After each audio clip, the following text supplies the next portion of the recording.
nyatakeun ieu masalah aya naon ka diri anjeun. Itu teh si bapak kan ieu. Icing tengah ganggu. Sok hoyong nyewaikeun jeunararanjeun. Nu sakitu anjeunna. Gusti nu agung ingat wae ka manehna jeung kunaon ieu hajat teh bisa dipapalekeun. Geus teu bisa ieu ingat wae da rek kaju ka dieu ingat wae ka si mantena. Gusti. Ieu meureunnya da wala pemetang asmara. Gusti nu agung ni geulis da wala dina impian. Aduh ni geulis.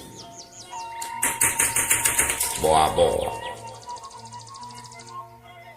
Ayo tepungan heula bapa maneh ku bapa urang rek nanyakeun cenah aya naon cicing da wala aing keur bobogohan geus si cantik ini aya maneh kunaon dari maneh kunaon bapak aneh aya naon jan sia anu ngajeprut pak sia anu beunang sarap jaga anu mabok lem. Nah kumaha kamulana guguling dia awewe pak guguling kosanti kituan geus kunaon bapak ieu bapak cepot ka dieu kasep buru kaburu amok ieu bapak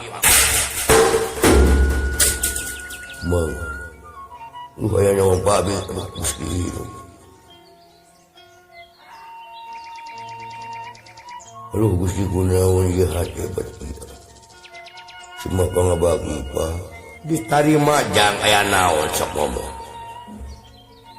sok ngomong balakakeun aya naon asara reuwas ningali pamulah maneh bat kitu aduh bapak ampun bapak Gusti ieu hate bapak kunaon tuai kamanhina oh sayangku kamu memang cantik kayak bidadari astagfirullahaladzim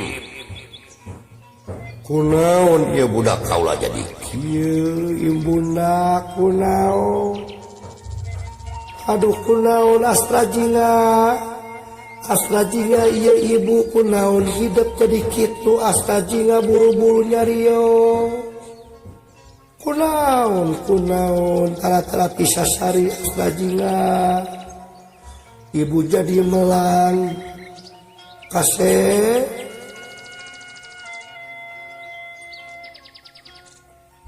aduh ingat wae kasih eta ingat wae kasih eta jeung kunaon aduh Gusti jeung kunaon ieu hate Gusti